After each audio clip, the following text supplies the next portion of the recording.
Hi, welcome to Route 66. It's the 168th day, 168th reading today. We're going to read several chapters.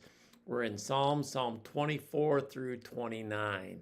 So I just give us maybe a one-sentence summary of each of these. Thanks for continuing. Psalms is a great book in the Bible. There's so many good things that are in here. So we'll just get a few of them. In Psalm 24, we're taught that the earth belongs to the Lord. The earth, the universe actually, it all belongs to God. We need to take care of it.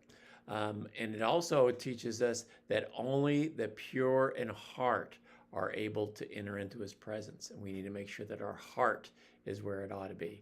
Psalm 25 is a heartfelt prayer from David for guidance, for forgiveness, and for protection. And it's from shame.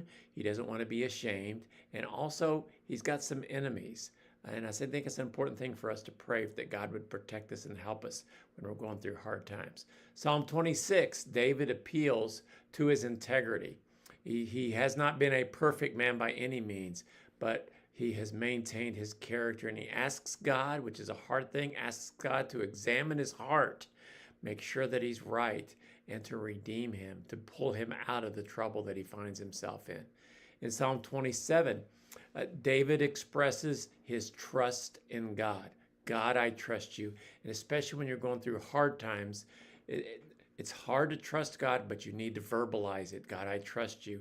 And a deep longing to be in God's presence. Psalm 28 is a plea for God to hear him and for God to help him. And sometimes, when we cry out to God, it seems like he's not listening and he doesn't help us. But we need to continue to ask him to hear us and to help us, knowing that he does, knowing that he will, but continue to pray. And he ends this psalm praising God for the strength to get through it and for taking care of him. And then finally in Psalm 29, it's a powerful call for us to worship the Lord. The Lord is a great and mighty God, and we need to worship him. All of creation, but especially those that of us have been redeemed and saved by his blood. So praise him. So here's a couple of lessons. I have 3 here. Worship begins with a clean heart.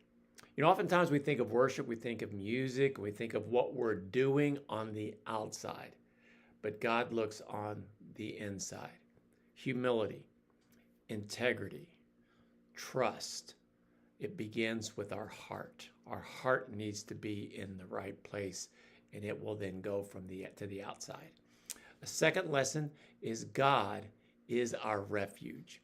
Even in fear, even when we don't know, even in uncertainty and opposition and enemies and troubles and trials, he is the place we go to hide. He is the place we go for strength. We can have confidence that he'll protect us. So if you're going through some hard times, go to him.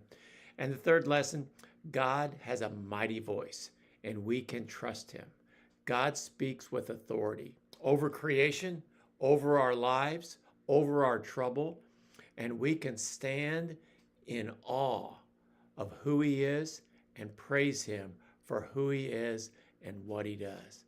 So enjoy your reading today. You're definitely going to be blessed by some of the things that you